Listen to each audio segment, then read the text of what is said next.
episode 1 of Unfreakingbelievable. We invite you to pull up a chair, relax, and join in for the next 30 minutes or so. We'll bring you guests who are going to share with you the moments that made a difference in their lives. And it's all because of one inciting incident.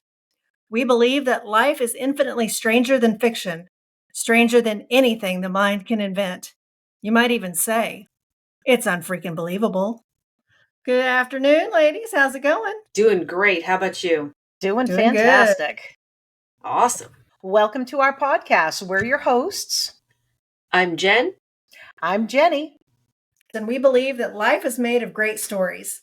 But because truth is stranger than fiction, we're going to share some stories of the miraculous, the outlandish, and the incredibly unfreaking believable. And we're going to share moments of courage and inspiration that will just make you feel good. So we're going to start out with Jen. Take it away. So we always like to add a little bit of an educational twist to everything. That's what happens when you're a retired teacher. So I'm going to share with you my word of the day. Can I get a drum roll, please? All right. Thank you very much.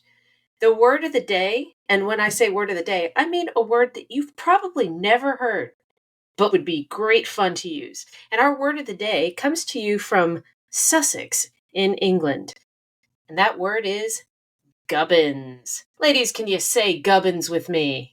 Gubbins. Gubbins. What is gubbins? So what is gubbins? Exactly. What is gubbins? So gubbins comes to us courtesy of my dear Sussex friend, Daniel. Shout out to you, Daniel.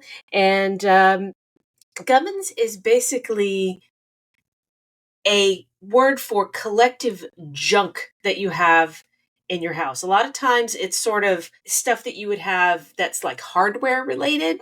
Apparently this is uniquely a Sussex term. So if you use this in like Manchester, people will look at you like you have two heads, which is, that could be fun. But you might say, for example, if you're from the South and you wanted to use it like I am, you might say, I've got a bit of gubbins in my junk drawer. Or you might say something like, I was trying to find the tape, but there was so much gubbins in there, I just couldn't find it. So, oh my goodness, right. I'm going to have to use that one. That's okay, great. So me too. So Jenny, where do you keep your gubbins in your house? Oh God, I have a number of gubbins drawers. I think every one of us has one of those kitchen junk drawers. Guest rooms. I have a gubbins house. You have a gubbins house. Okay, I was going to ask you because I happen to know for a fact that you have an old dresser in your writing room there, Betsy. Yes. How many of those drawers in your old dresser are gubbins drawers? Well, there are 3 drawers, and there are 3 gubbins drawers. All right, nice. All right, that's where I hide everything that I don't want people to see. I cast it out into the universe, and I charge all of our listeners to find a way to work gubbins into a conversation in the next 2 weeks until you get the next word. Now that you have that, I'm going to turn it over to Jenny, who I think has found for us some fun facts to share today. I have. I am definitely known for my fun facts, and I figured with this being our first episode, I would give us 3 fun facts about podcasts. And the first is that Sweden leads the world in podcast consumption, and that Twitter was actually born from a failed podcasting platform. And the third one is one of the first MP3 podcasts was actually a track from the band The Grateful Dead. Oh my goodness. All right. Well, we have to see if we can get some listeners in Sweden. I was going to say, shout out to our Swedes out there. Yes. All right. I don't know. Great I mean, text. Our audience can't see me, but you guys look like you might be descended from Swedes. So, yes, very much so. All right. Everyone ready? Let's get started. All right, let's do it. Well, this week is my pick. And since this is our first podcast, I thought what we do is we just interview each other so that our listeners can get to know who we are and why we're doing this podcast. Does that sound like a good idea? I think it sounds like a great idea, but maybe we should give them a little bit of background first. What do you think? Betsy, why don't you start by telling the listeners how this podcast came to be and where did we come up with Unfreaking Believable as a podcast name? All right. It started on a dark and stormy night, and there were cocktails involved. Dun, dun, dun. Dun. Jenny and I were just kicking back on Skype one night, having a conversation, and I was telling her about all the podcasts that I love to listen to because I am a copious podcast consumer.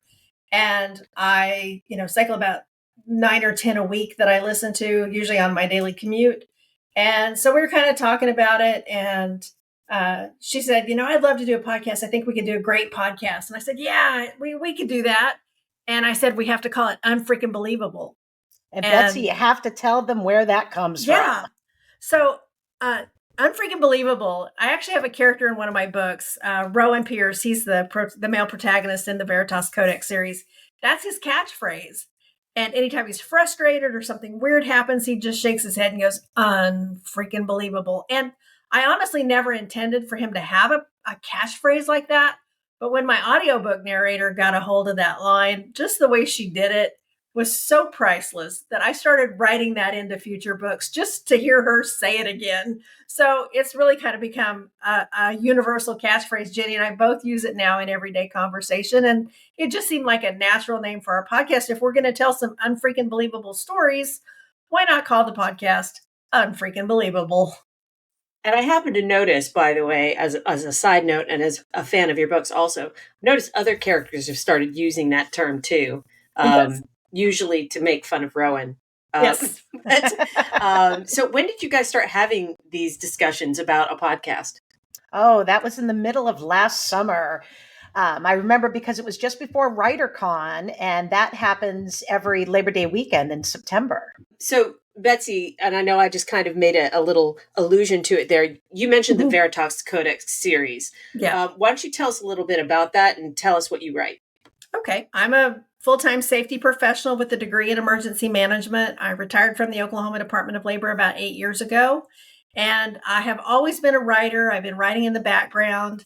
And I just really didn't know what to do with some of the things I was writing. I had written the original first draft of what would become the Veritas Codex back in 2009. And I just didn't really know what to do with it. So it sat in a drawer. But I couldn't get the characters out of my head. So I wrote a sequel. And that seemed to go pretty well. So I wrote another sequel. And then I wrote another sequel. And I've got basically 4 books sitting in a drawer, on a flash drive that I have no path to publication. I have no idea what I'm going to do with it. But it was a story that I didn't think anybody would ever read because I really wrote it just for practice. And I could be as outlandish as I wanted to be. I could, throw in aliens and Bigfoot and time travel and all kinds of crazy, wild things. And it didn't matter because it was just for me and nobody was ever going to read it. It's the purest kind of storytelling there, exactly. Just when you're telling it for yourself. Exactly. So in 2019, 10 years after I wrote the original version, I was at a writer's conference. I was at WriterCon here in Oklahoma City. And I had written in my notes somewhere that, within the next year, I'm going to do one thing that's going to get me invited to come back and be a speaker at WriterCon because I speak at safety conferences all the time. I like to do that. I'm good at it, I think. So I had just put that in my notes and I wrote it on my heart. And I didn't really know where the path would take me. But that year they announced that they were going to go on the WriterCon cruise, which is basically a writer's retreat at sea on a ship with beautiful ports of call, wonderful food, and plenty of time to just sit and write, to take some classes. And so I went on that cruise. Well, part of that was you workshop a book and you send that in ahead of time so that the coaches can read it. And they assign you to a coach who's your mentor. So I thought, okay, if I'm really serious about my writing career and I really want to go somewhere with this, I have to send the book that scares me the most. And that was what would become the Veritas Codex. So I sent that in. We got to the ship. We workshopped the book. My mentor also writes paranormal suspense novels.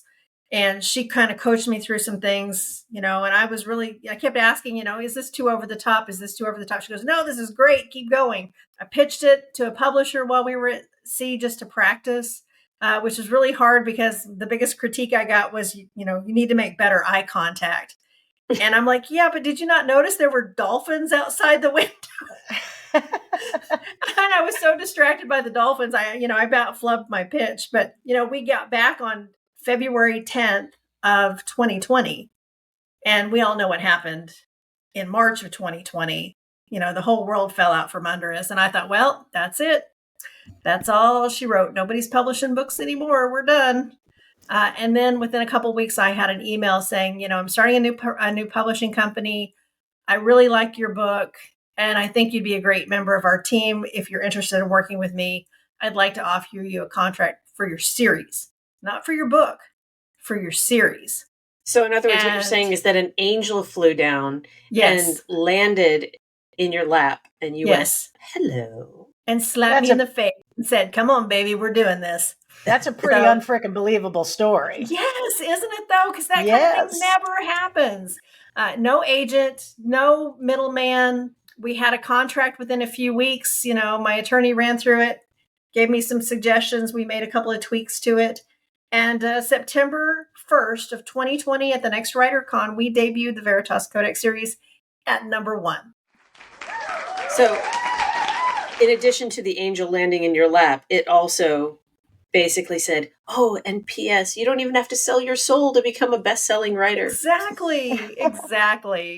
So it's been a wild ride since then. We now have 6 books in the series.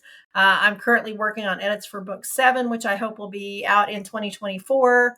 My goal is to publish 2 books a year. My goal for the series is, we'll get to the book 12 and see where we're at, and then reevaluate to see if I want to go left, if I want to go right, or if I just want to keep on forging ahead. All right. Well, what an incredible series of puzzle pieces that just kind of fell into place there to make things just, ideal and perfect. And you just found the right people at the right time, which brings me to another question. Because I know that in 2020, you and Jenny hadn't met yet. So how did you guys meet? Jenny, you want to tell that story? Sure. I actually found Betsey through the WriterCon group on Facebook. Back then, it was named the Red Sneaker Writers Group, which was named after books that William Bernhardt has that I started to use to write my first novel. And she kept commenting when I'd, put up a question, I'd ask questions in the group. And she was always so involved and active. I'm like, she seems really cool. I'm just going to take a chance and send her a private message. And well, as the saying goes, the rest is history. Exactly. Yeah. So you mentioned WriterCon a bunch of times now. And of course, I have connections to WriterCon as well. And I swear this isn't a commercial, although we do love you, Bill. But tell us, Betsey, since you've been involved with WriterCon for a lot longer than we have, tell us a little bit about WriterCon and what it is. Because if there's writers listening, I think we all agree that having supportive writers around you makes all the difference in the world. So tell us a little bit about WriterCon. Yeah, it totally does. WriterCon is an annual celebration of writers here in Oklahoma City, right in the center of the United States. It's easy to fly in, easy to fly out of, really a centrally located location.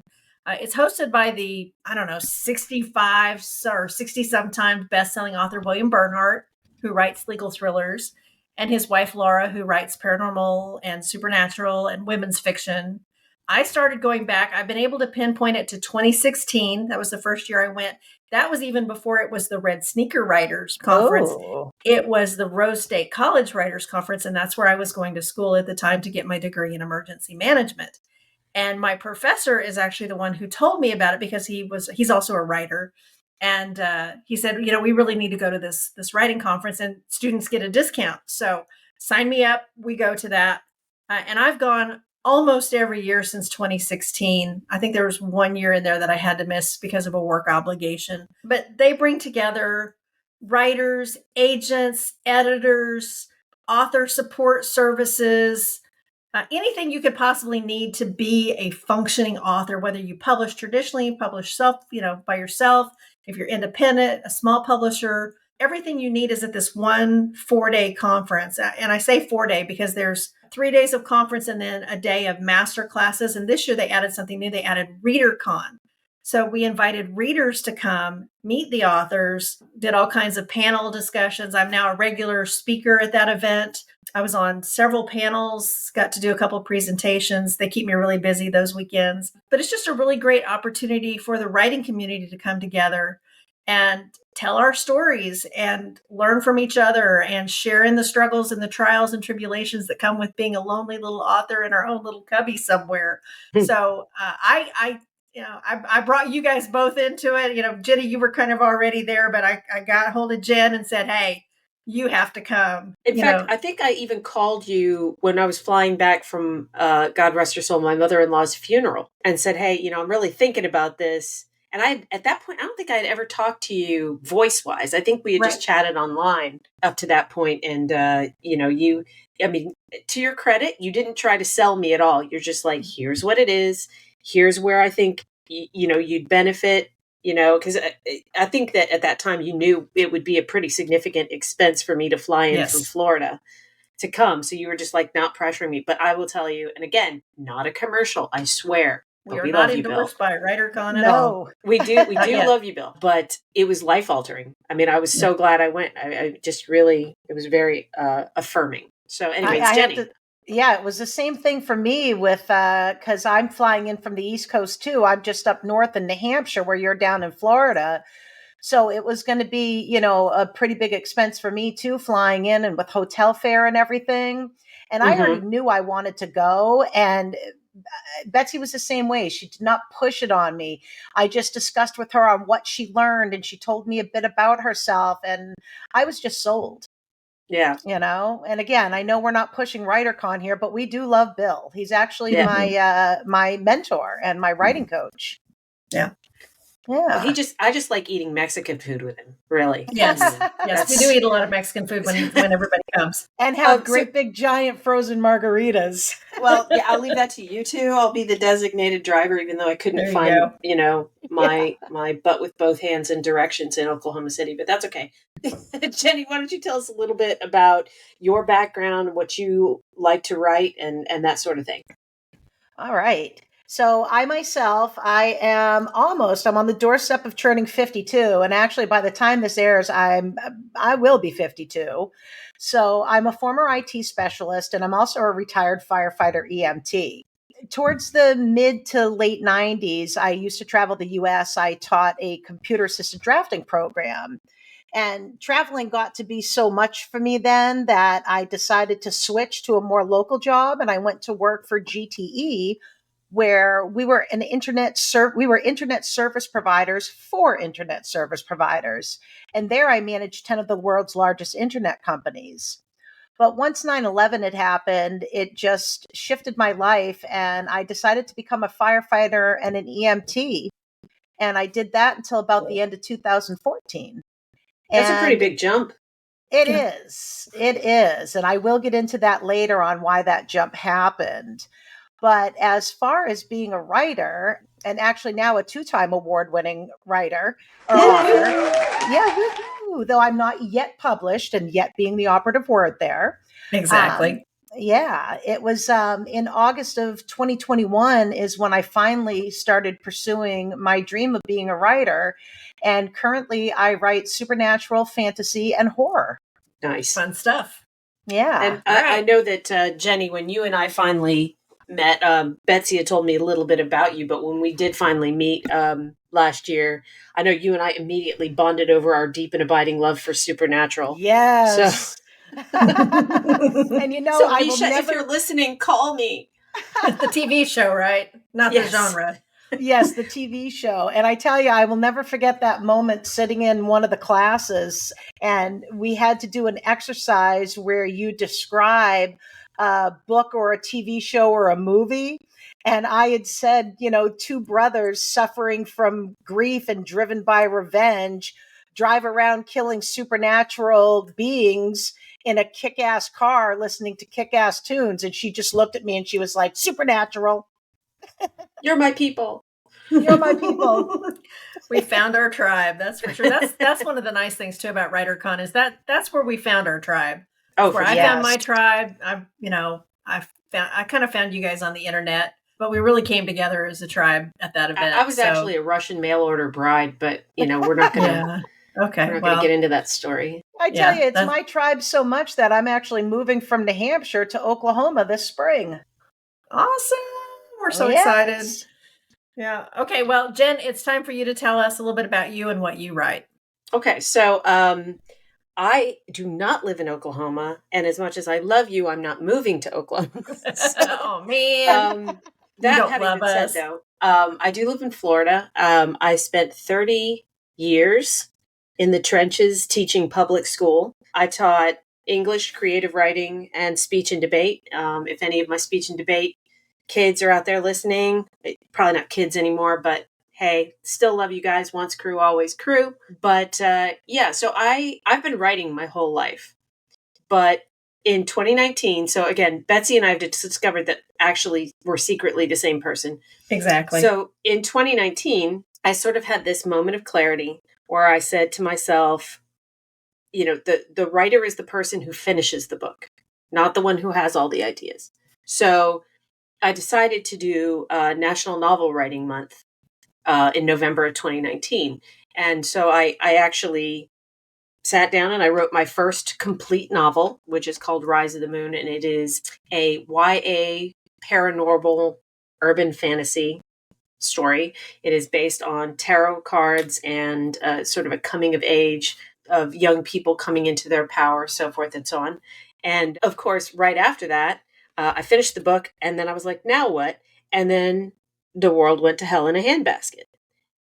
So because we're the same person. Exactly. And so at about the time I decided to start querying, number one, all of the big publishers and even a lot of the small publishers had decided that YA literature was just oversaturated. So most of them weren't really taking new work. And then, you know, on top of that, nobody was taking new clients during the pandemic. So my book just kind of sat around for a while. And then eventually I tried self-publishing and it was fine. But I felt like I didn't have all the resources at my disposal. So I got involved with some online writers groups on Instagram mostly. And that's actually where I met Betsey because we were on a podcast following each other. So she was episode 1 and I was episode 2. So that kind of made our introduction through Micah Campbell, who we will have on the show eventually. And then, you know, from there on, you know, I guess that's kind of where it all started. But again, I write YA paranormal. I also write high fantasy. I've got a new series out of that. And then I write horror, which is ironically where Betsey and I met because Betsey keeps saying she doesn't write horror. I don't we write worked horror. together on a charity anthology called Autumn Tales, again, through Micah. So that's kind of where it all started. A lot of my characters, here's a fun fact for you, Jenny, since you're the fun fact queen. Yes. A lot of my characters, particularly in Rise of the Moon, are actually based on former students of mine. I like that. Yeah, so I asked them in advance, do you mind if I kind of base a character on you? Universally, they've all said they're cool with it. Some have even said, "Oh, I'll be a villain. You can kill me off or whatever." But I haven't I haven't killed off any of my kids yet. But yeah, so and I'm still in touch with most of them now. They're in their mid to late 20s, and yeah, so I get to keep my kids forever through my books. So That's fantastic. Cool. Yeah. Yeah. Now you guys keep mentioning this Autumn Tales. So, and I myself, being a fan of Autumn Tales, have read the first book so far, although book 2 is on my TBR. And since both of you are in both of these amazing anthologies, why don't you tell us a little bit about Autumn Tales 1 and 2? Do you want to field that one, Betsey? Yeah, I'll do that. Autumn Tales is an anthology. It's a horror anthology. And Micah Campbell is the publisher with Anatolian Press.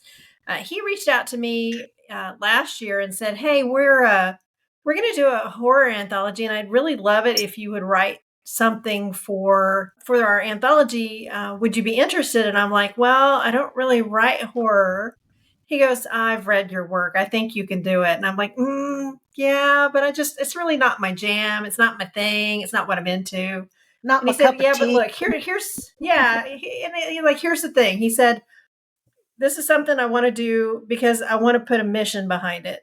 I want this to be a method for us to raise money to fight human trafficking." How can you say no to that? Well, Right. I'm a mission-driven person. I worked at the Department of Labor for 28 years, and part of that time I was the director of the Child Labor Compliance Division. And we were involved in a couple of human trafficking investigations. So I've seen the results. I've seen how easy it is for kids to fall into a trap.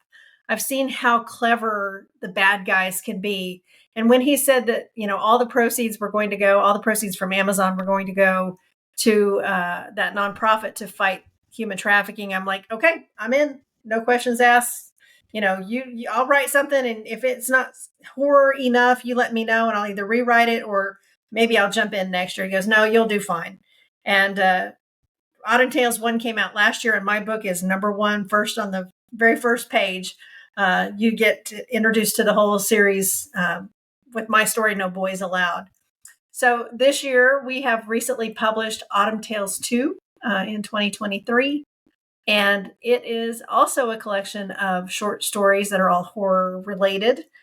None of them really have a similar theme. They're all just really dark and spooky. But this year, they doubled the number of authors contributing to the work. So instead Can I share another fun fact? Can I throw a fun fact in? Okay. So since I have another fun fact here, I hope Jenny's taking notes. So I mentioned that a lot of my characters are based on actual former students of mine. Uh-huh. Well, in Autumn Tales 2, one of the stories is written by the young woman who is the basis for the protagonist in my first book, Rise of the Moon. Oh, wow. So Jessica Knight, again, if you're listening, Jessica, love ya. But she is now looking at trying to push her creativity into a writing direction. She's always been very creative. So she's got her first story published in Autumn Tales 2. Oh, that's awesome. Unfreaking believable. It is unfreaking believable. There we go. And right on. Betsey and I really, mostly our friendship sort of started through the Autumn Tales project, but mostly in the chat. Right. Yeah, because we had a private chat going. Yeah. And that's also where the Sisterhood of the Traveling Shirt began. That's right. The Sisterhood of the Traveling Shirt.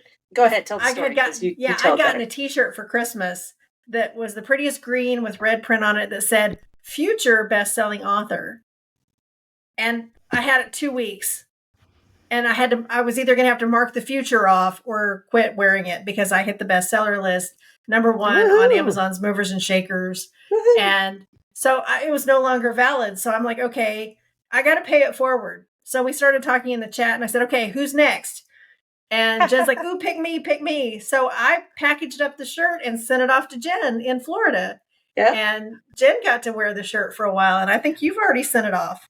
I actually say, who'd you send it to? I'm next. So I actually didn't, I wasn't the best-selling author, but I did win a couple of BookFest awards. So I took that as affirmation that the shirt is in fact magical. And I believe I sent it to Whitney Zahar. Yes, you did. That's right. Oh, Whitney, who does one of the podcasts? Yes, she does a podcast. So, several BookFest awards herself. Yes. We're going to have so it's time for her to actually, she needs to pass the shirt on now. To me, we got to let Whitney know to send it to me, ladies. Yes. Okay. I need some of that juju. Yes, you do. You do indeed. So, and it is a magical shirt. It works. Yeah. Well, since this podcast is all about those unfreakable moments that define us and that one inciting incident, do either of you have a really unfreaking believable story? Jen? My life is a series of unfreaking believable stories. But when I was thinking about, our conversation today, I narrowed it down to 2 choices. I was either going to tell a supernatural story or I was going to tell a natural disaster story. And I think the supernatural story kind of won out. So here is the shortened version of the supernatural story. So I've always been particularly sensitive to vibes, energies, that kind of thing. That's probably one of the reasons why I write a lot of paranormal, and I'm really interested in paranormal. When I was in college, so this was at the end of 1992, I had started actually dating my husband and then subsequently left him for 4.5 months to go do my internship in Great Britain. So I actually got to Great Britain. I actually wrote a guidebook as my senior thesis. And then after that, a couple of girls from the University of South Florida kind of came over. And one of them, she and I decided we were going to travel together for 2 weeks in mainland Europe. So here we are, we're traveling together. And I have to admit, I mean, she's just a fine person, but she and I were very, very different people. And so she was, meeting up with people from all different countries and, definitely partying. Meanwhile, I'm the one who was like, yeah, but when do we get to go to the museum?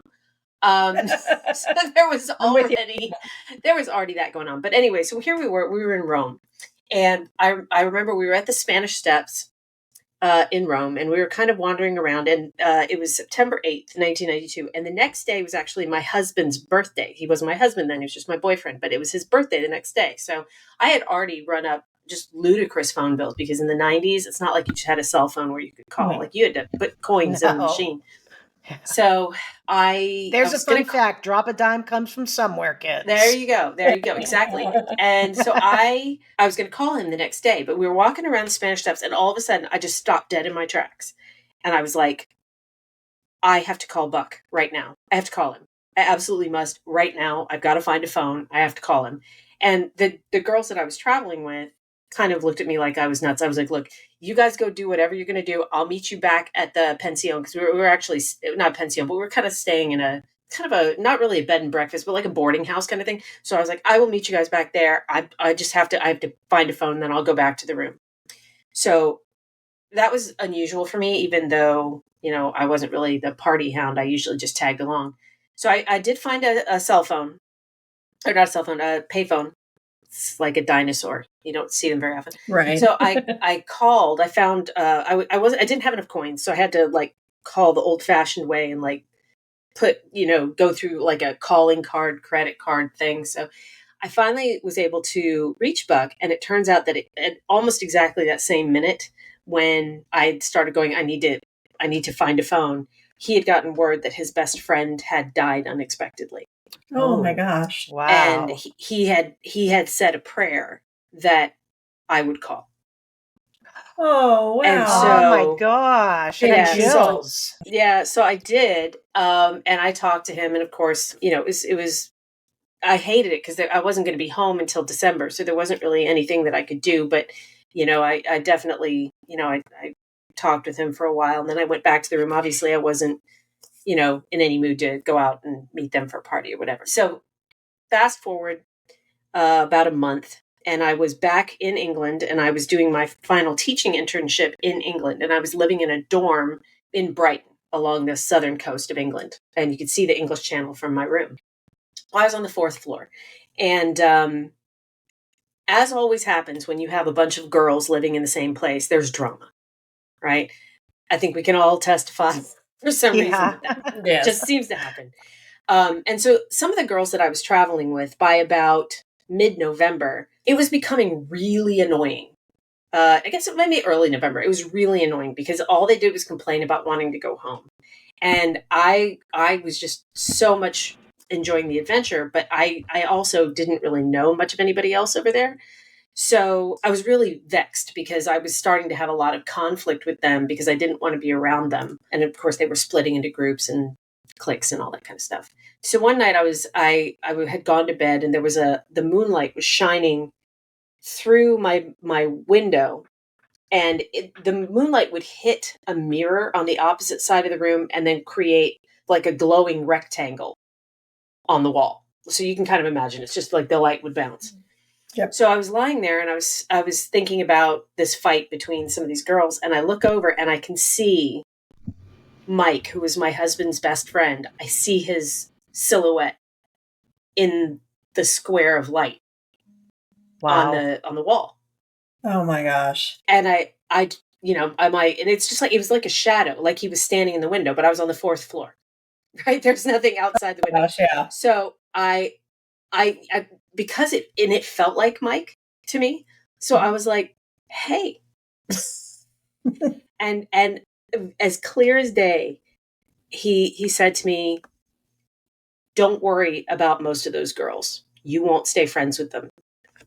Worry about mending fences with, and then he named a couple of the ones. He said, these are the ones that you need to stay friends with. Don't worry about the rest of them. They're not going to be around. Yeah. Wise words. And he said, Buck asked me to watch out for you.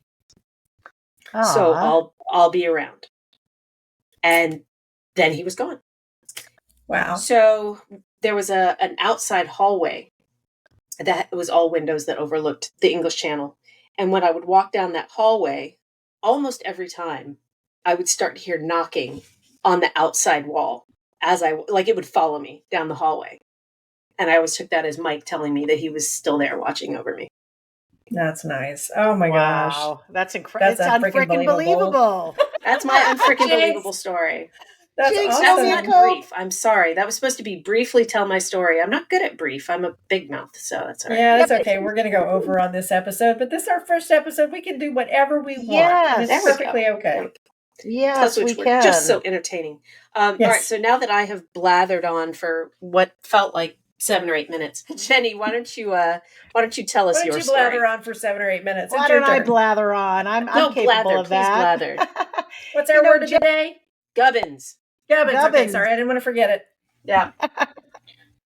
Jen, I was almost going to shift my, prepared story of what I was going to talk about. I was almost going to shift it because you do have something about you that seems to attract spirits. Because when I first hung out with you, when we were at WriterCon, you come up and hung out in Betsey and I's room that night. And I had been talking about how I swear I have a ghost following me that is very comical and trips me all the time. And you just come out with these most unfreaking believable things that were so true. You're like, oh, it's your great uncle. And there's something about a watch and he gave you a dog. I'm like, what? I don't have a great uncle that ever gave me a dog. Well, sure as, I don't know if I can swear on this, so I'm going to cut myself off there. Okay. But sure enough, I did have a great uncle who gave me a stuffed animal from the bank he worked at. And I used to wear my watch upside down the way he did. So you do attract things like that, Jen. And I think that's really cool about you. It's unfreaking believable. Yeah, it is.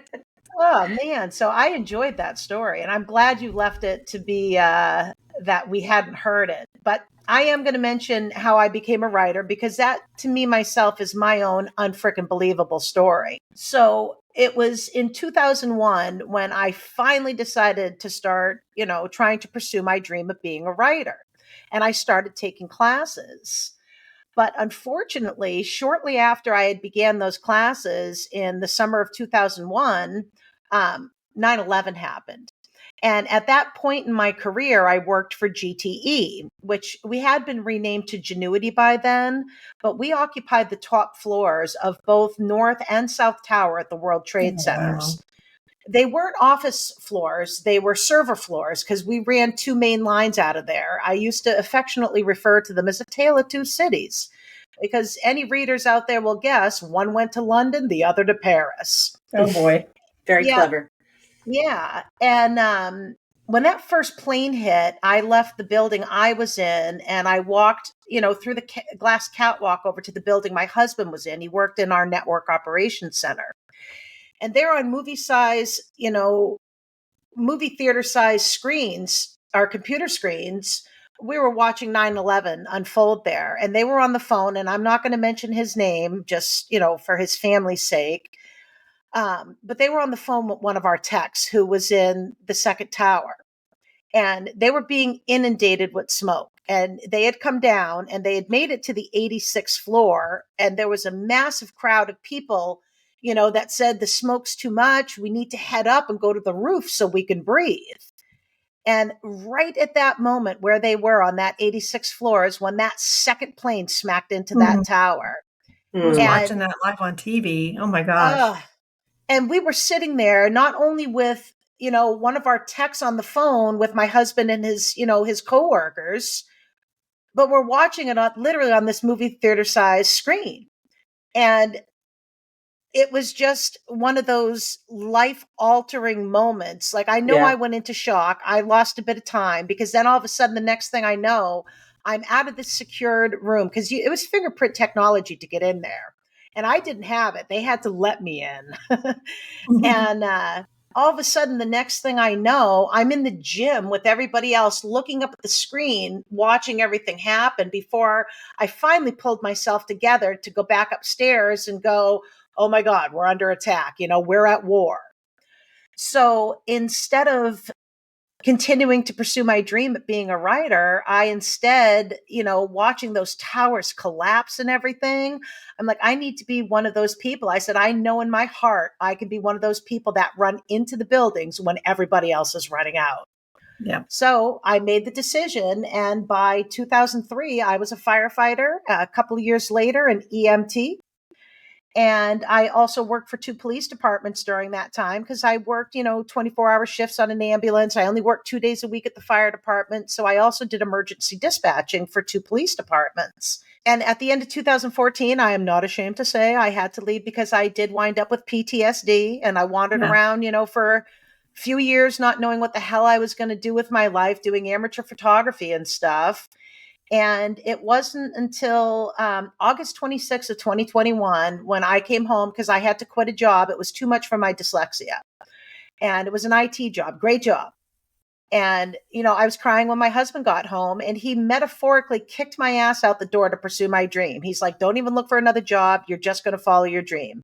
And now here I am, 2 years and a couple of months later, and I have 2 awards for my supernatural fantasy under my belt. And I have found my tribe of people, so much so that, as I mentioned earlier, I am moving to Oklahoma, man. Betsey, how about you? Tell us your story. Oh my gosh. I kind of like you guys. I have a series of unfreaking believable stories that I've experienced in my life. Probably the one that stands out to me the most. I was raised by my grandfather, and he was the most amazing storyteller. And he's one of the reasons today that I'm a writer. But when I was pregnant with my son, I developed HELLP syndrome, which is basically where your liver shuts down. And I was only 36 weeks pregnant, and the doctor said, look, you're having this baby today. I'm like, I can't have this baby today. I'm supposed to be at my baby shower at 3:00. He goes, no, you're not going to a baby shower today. Today you're having a baby. And so I thought, okay, we talked it over. We listened to what they had to say, and totally trusted our medical staff to take care of me and the baby. And so as they were getting me ready to go in for the C-section, I'm still in my room, and they're getting everything ready in the operating room. And I look over at the door, and a gentleman was walking by, and he stopped and took a step back, and he turned and looked at me, and I swear it was my grandfather. And he just kind of always gave me this look when I'd done something good or when I needed a little encouragement. He would just kind of look at me and nod. And he did that. And that's when I knew, okay, everything's going to be okay. Nothing left to worry about, because he's not here for me. He's here to support me, which he always was. And he told the best yarns and the most wonderful stories. And I just could not wait to tell those stories to my kids. And so when I saw him, I just knew, okay, everything's going to be okay. And at 3:06 that day, sweet little 6-pound baby boy arrived. Light of my life. He's 22 years old now. And I just have my grandfather to thank for being there for me and for making me the storyteller that I am today. That is so amazing. That's amazing. Unfreaking believable. Yeah. He's not so little anymore either. He's a big boy now. Yes, he's 6'4" and about 180 pounds soaking wet, and makes the best coffee. You can imagine he's totally coffee crazy. He wants to own a coffee shop and be a barista, and he can do the little flower art and all kinds of things. He makes little seahorses. I mean, it just blows me away what he can do. So you're going to have to take me there when I move out. Yes, we will go. And Jen, next time you're here, if we can make it work, maybe we'll all go down and have a coffee. Well, you'll have to tell me what he can do with chai tea, because I'm not a coffee person. I'm a tea person. Yes, he does. Yeah, not everybody's a coffee drinker. I get it. We all have these unfreaking believable stories, but just us coming together to make this podcast, ladies, is unfreaking believable. Yeah, it is. Yeah, it is. Yeah. So let's real quick tell our listeners what they can expect from the podcast, and who we've got lined up to tell their unfreaking believable stories. Jenny, who do you have on deck? Oh boy, I've got a stacked deck. So I have best-selling author Robert Dugoni, who Betsey and I were both lucky to meet at WriterCon 2022. Oh God, he's amazing. And here we are pitching WriterCon again, and we really don't mean to. But we love you, Bill. It's the common thread. And so much happens there. But Also, I have authors Kevin Tumlinson and Mark Leslie Lefebvre, who just happen to be with Draft to Digital, who's also at WriterCon every year. Yeah, they are. And I have a couple of my horror friends that are going to be coming on, Damon Manx and Ken King. And man, I cannot wait for them to share their unfreaking believable stories with everybody. Yeah, I'm excited to hear who you have. I've got a couple people lined up. I've got Sean Lehman from the Middle Aged and Creeped Out podcast, who has Love a those really guys so unfreaking much. believable, Love yeah, them. got an unfreaking believable story to tell us. Bob Sands, who's a playwright and an Yes, author. I love Bob. He's amazing. Guess where we met him? WriterCon. So I've got a couple other people I'm still working on getting a yes. My deck isn't quite as stacked as Jenny's, but I'm working over here working with tarot cards, so bear with me. We'll get there. Jen, Look, I can help what do with you that. got? Yeah, Jen, what do you got? Okay, so I have a couple that I'm working on as well. So we've already mentioned I've got our mutual friend, publisher, author, podcaster, Musician. jack of all trades, Yes. butcher, baker, candlestick maker, Micah Campbell. So we just have to have him on, obviously. Definitely. But I also have a couple of film directors that I'm working on, award-winning film directors. So I'm not going to say That'll their be names fun. yet because Nice. until I have firm commitments, I don't want to get anybody overly excited. But I'm super excited about that, and I might also have a couple of social media influencers that might be joining us. So I'm waiting to hear back from a couple of those as well. And the besides film- Jenny, the TikTok queen.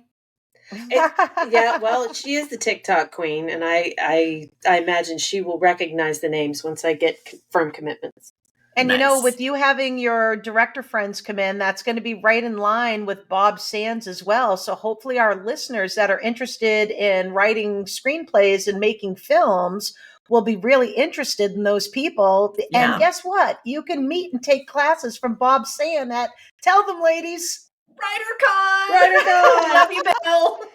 Look, if we keep doing this, Bill's going to have to give us kickbacks. So we're going Yeah. Oh, goodness. to have to knock that off. All right. Yeah. But That's true. to let our listeners know, our goal is to release 2 episodes twice a month around the 11th and 27th of each month. Yeah, we're excited to get this show on the road. And by the time this episode airs, we'll already have a few more episodes in the can. And our listeners will be able to hear those. But I need you to buckle up, guys, because this is going to be a wild ride. Absolutely. An unbelievable ride. It's the best kind. Yeah, the best kind yeah. of ride. And if I'm driving, we got to buckle up. Yeah, you got to buckle up. Yes. Absolutely. So we would like to thank our listeners. I want to thank my co-hosts for joining me in the madness. My sisters from another mister. Yes. Thank you guys for sharing your stories and telling us all about what makes you so unfreaking believable. And I would like to let our listeners know, if you've enjoyed this episode, please rate and review it on whatever platform you listen to, because all of that, it helps us. And join our Unfreaking Believable Facebook group. And you can also join us on TikTok and Instagram. Yep. And you can come to our website, www.ufbpodcast.com. And if you have an unfreaking believable story, reach out to us at ufbpodcast@gmail.com, because we want to hear your story and share it with our listeners too. Betsey, what do you want to send us out with for your quote of the day? Quote of the day. All right, here's my quote. Some stories have to be written because no one would believe the absurdity of it all, by Shannon Right L. Adler. Right yes. on. All right. Absurdity is a good way to end it. So thank you, everyone. And just remember, don't just be awesome. Be unfreaking believable. And we'll see you all next time. Bye.